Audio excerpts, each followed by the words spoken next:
There are many names that we can call our God. And one of the names that we engineered here at Collective is that He is our manufacturer. The message for today for me is that every manufacturer wants to produce a successful product. Thank you. My name is Thabo. It's an honor for me to share a message with you today on this wonderful event called Ascend. To ascend means to move upwards. It means to rise from lower level. It means to increase in significance. It means to conquer various barriers and succeed. Just before I continue, who want to be successful?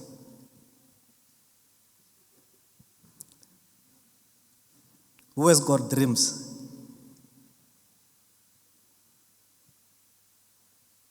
God has created each and every one of us to fulfill a specific purpose and dream. And the ability to translate those dreams into reality is from God. A lot of us might be frustrated because our dreams are not being fulfilled. The main reason for that is that we haven't learned how to exercise the principles that were designed by God in creation. The concept of manufacturing process was first established by God.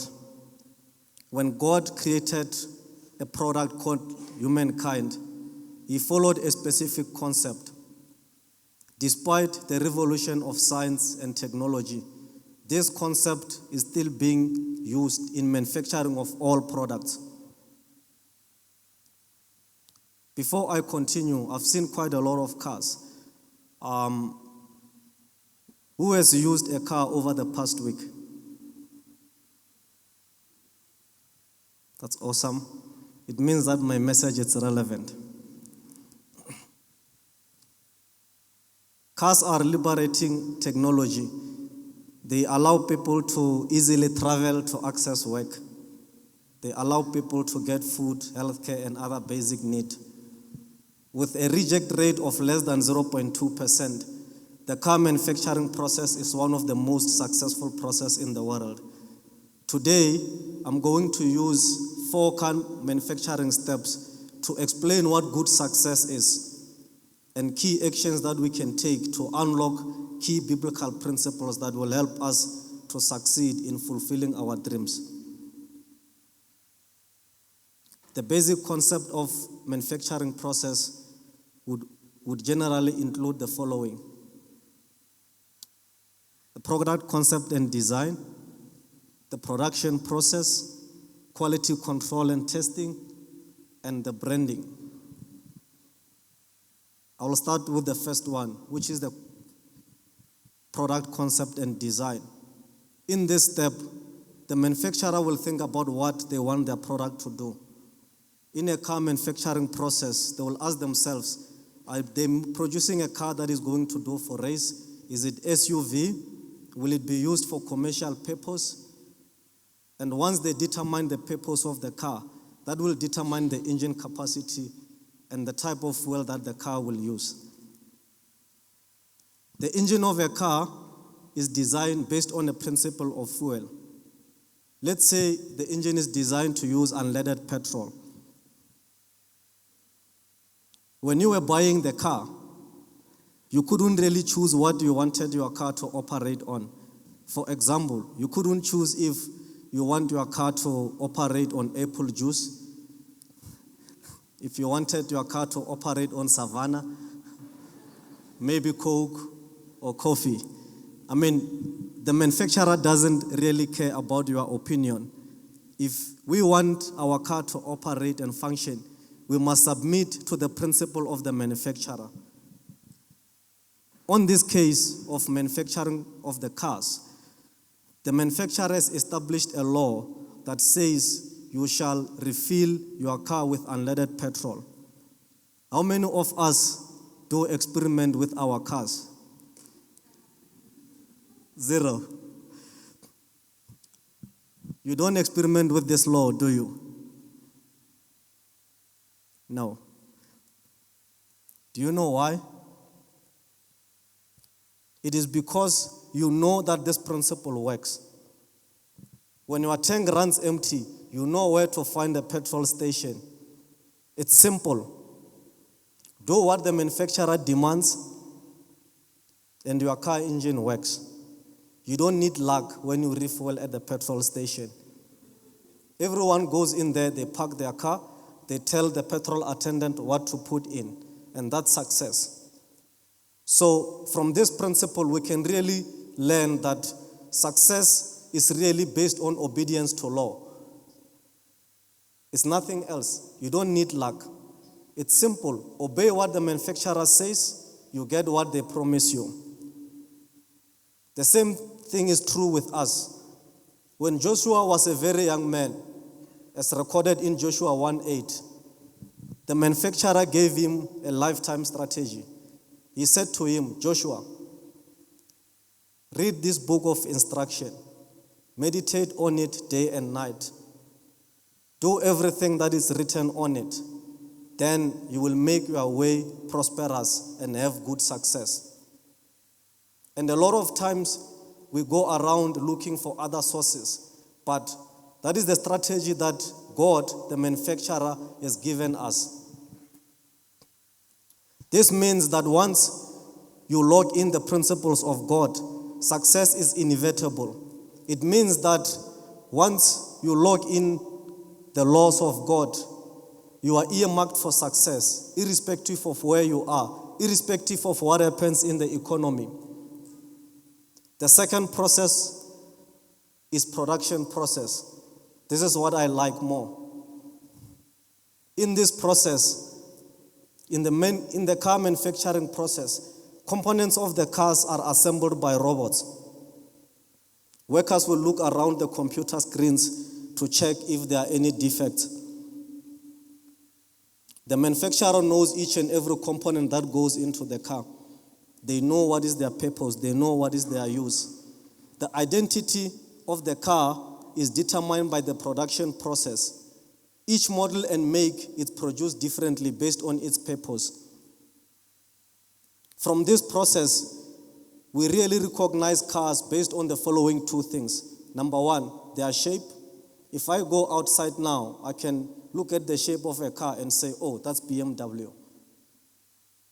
Or the image of the car, which is the logo. I can go outside and say, oh, that is a VW. It's very easy. In Genesis 1, we see how God created everything by the spoken word. But with the first man, God got involved. He had an option to speak man into existence, but he chose not to. In fact, he used his own very hands and dust to mold and shape man. After God formed man, it was only a shape, and man was still not alive. This is very exciting news for me. Imagine with me here, it was just a shape, and God looked at the shape, and he took a deep breath and said, this shape needs my breath. And he blew breath into the shape, and that shape became man, and that man became alive. Psalm 139:14 explains this process much better. It says that I am fearfully and wonderfully made. I see there are a lot of ladies. A lot of people need to hear this message, especially the ladies. Fearfully made in engineering term means that God, the manufacturer, was so focused and precise and intentional in your production in such a way that he was afraid to make a mistake. So each and every part of your body was made precisely to fulfill a specific purpose. God shaped you in a unique and perfect way so that you can fulfill a specific purpose that only you can do it. That's why all of us are different. Each one of us have got unique spiritual gifts. Each one of us have got unique hearts. There are certain things that we care about that other people don't care about. Each one of us have got specific abilities. For an example, I can run, but Cohen cannot run.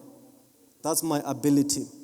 Each one of us have got different personalities, and all of us have got different experience, and that's what I call shape.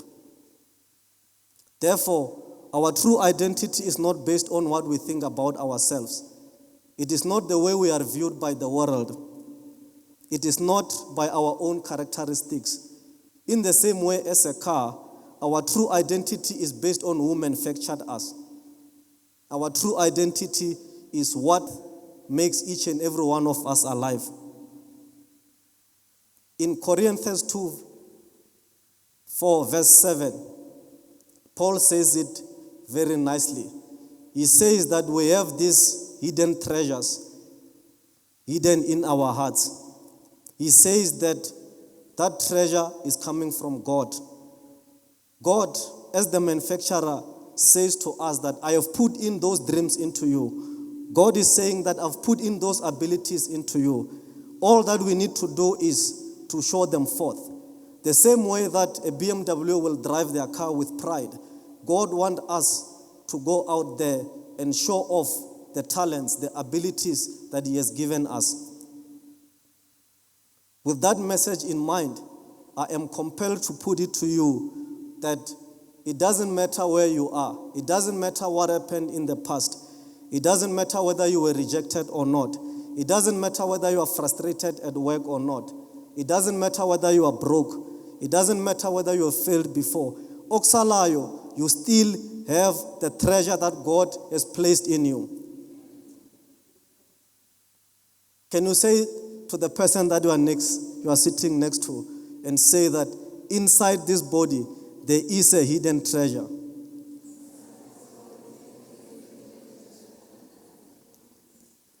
Good people, God wants us to succeed. Our success matters to God. Our success is good for God's reputation. Can I hear amen?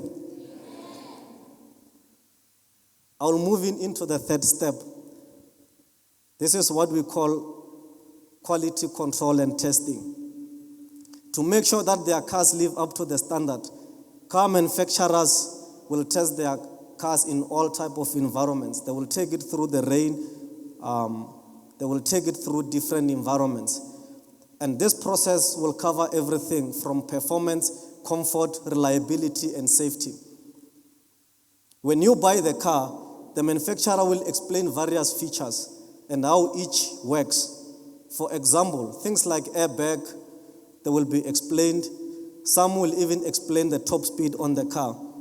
Depending on the model of the car, mine, I think the maximum speed is 220 kilometers per hour. How many of you believe that that car can actually drive 210 kilometers per hour?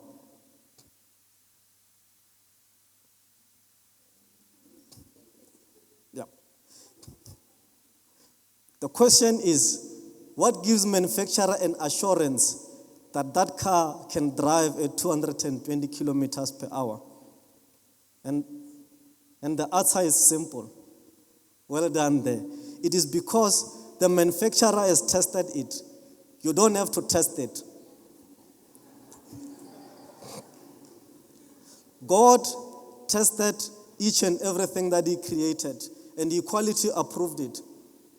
Let me go to the part where He created everything. Genesis 1:31 reads as follows. Then God looked over all He made, and He saw that it was very good. How awesome is that? When you were formed, God took a look at you and said, that's my product. It looks very good.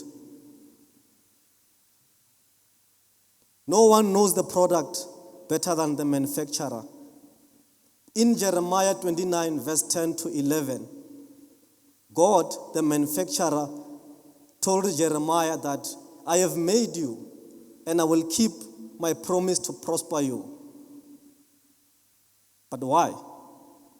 It is because I plan for my products to be successful. Every manufacturer wants to produce a successful product. Why? Because a failing product is bad for the manufacturer's reputation. The fourth step is what we call the final product branding. This is the part where the manufacturer finally believes that the product will fulfill its intended purpose. A lot of things happen here, but I will summarize them as follows. Everything that the manufacturer demands of the product is already in the product. If the manufacturer says you can drive at 220 kilometers per hour, you don't need to take off engine and put another one. The manufacturer will then write an instruction manual and warranty that says, if this product doesn't perform, bring it back. I will fix it at my own cost. And while you are doing that, I will give you another car. What does that mean?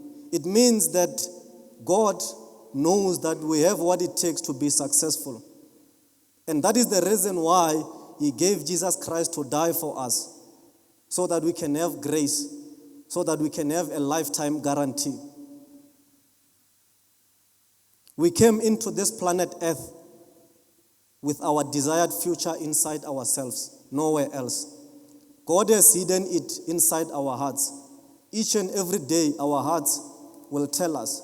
That's why when we see certain things, we get crossed, because it is only us that can change the situation around those things. Every product can only function under specific law. Engine needs fuel. Fish needs water. Trees need soil. Humans need God. The manufacturer does not need to impose any judgment. I hear a lot of people say we've broken laws, but violation of principles are impossible.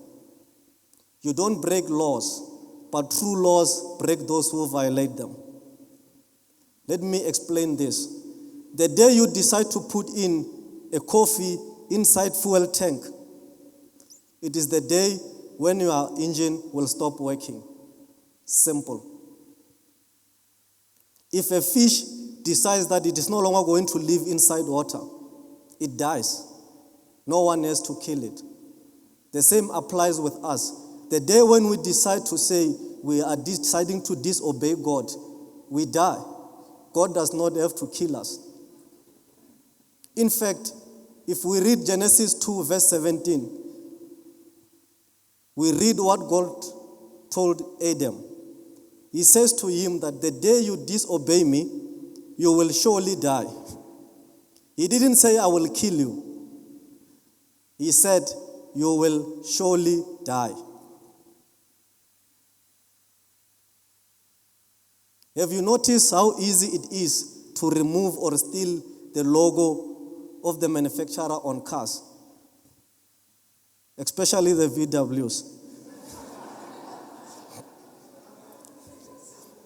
And the same applies with our identity. And the question is, what causes that? There are thieves out there that are there to steal. There are thieves out there that are there to destroy. And sometimes it might not necessarily be thief. It could be that we are disobeying what the manufacturer has told us. You know, a car can move as long as there is fuel inside the tank. Once the fuel runs empty, the car stops. It doesn't matter who drives the car, whether it's a pastor, whether it's a young girl, whether it's driven by a mechanic, whether it's driven by an engineer or a doctor, the car stops. It doesn't matter if the car was traveling at 220 kilometers per hour or 60 or 10, the car stops. It doesn't matter if the driver of the car was baptized with the Holy Spirit or if the driver of the car can speak in tongues. The driver of the car can fast and pray. They can quote scriptures when the fuel runs empty. They can tell the car that I hate you, I defy you, but the principle wouldn't care. The principle of fuel will do its job, and the car will stop. That's why when we go to the fuel station, All of us goes there. Principles and laws of God are that way. They don't respect us. That's why we need to respect them. Now, what is a principle? A principle is a fixed law that is established in creation to guarantee the performance of the promised. So when God created us, He established specific laws that would guarantee top performance for us. And all that we need to do is to make sure that we follow those specific laws. In conclusion from my message, no matter what you've heard before, success is not attained by studying too hard. Success is not attained by sleepless nights. Success is attained by obeying principles which were established during creation. Success is not what you did compared to someone else. There will always be someone better than you. There will always be someone that is worse than you. Success is what you did compared to what you were created to do. If we obey the word of God, we can predict the outcome. The same way, if you decide to put in coffee in your fuel tank, you can predict the outcome. If we therefore obey the word, we can definitely be sure that we will have good success. Just a question. Who have read the instruction manual of their car? Sure, very few people. That's why sometimes the lights of the car are not working. That's why we've got so many accidents. I believe that the reason we have so many problems in this world is that we don't read instructions manuals. We get advice from wrong sources.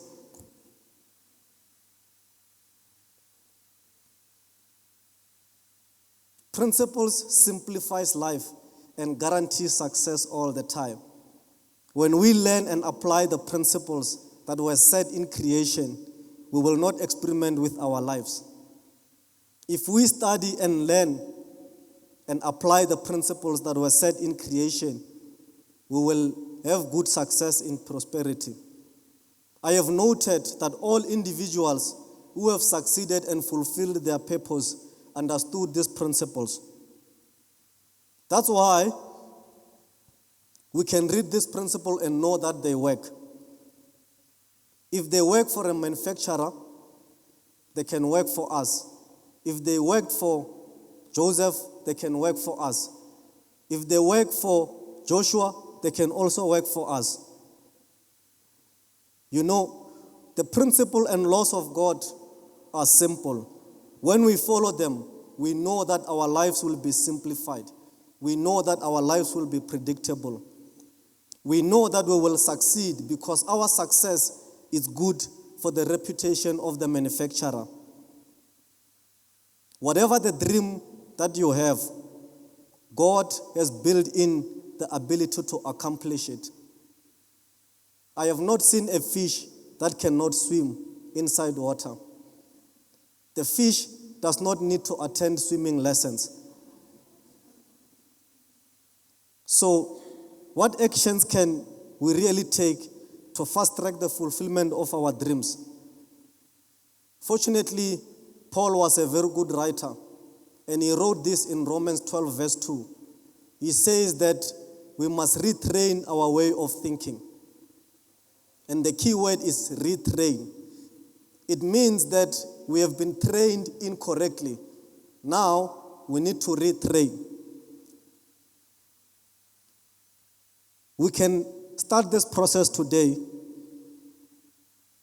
by studying our instruction manual, which I call the Bible. It is not only an instruction manual, it is the constitution of heaven and earth. It is the main textbook. Inside that book, you get financial principles. You get everything else that you need in life. When we study that book. We mustn't just study to get the good stories. We must study and search for principles and apply them, because we know that when we apply them, we will make our way to good success and prosperity. The second thing that we can do is to ask God, the one who manufactured us, about us. We are His product, and the only way to ask Him, it is through prayer and continuous discussion. Can you now give yourself a round of applause? You are on your way to good success. If you do those two basic steps, success is already guaranteed. There are other principles that we will be sharing going forward on the collective. I thank you.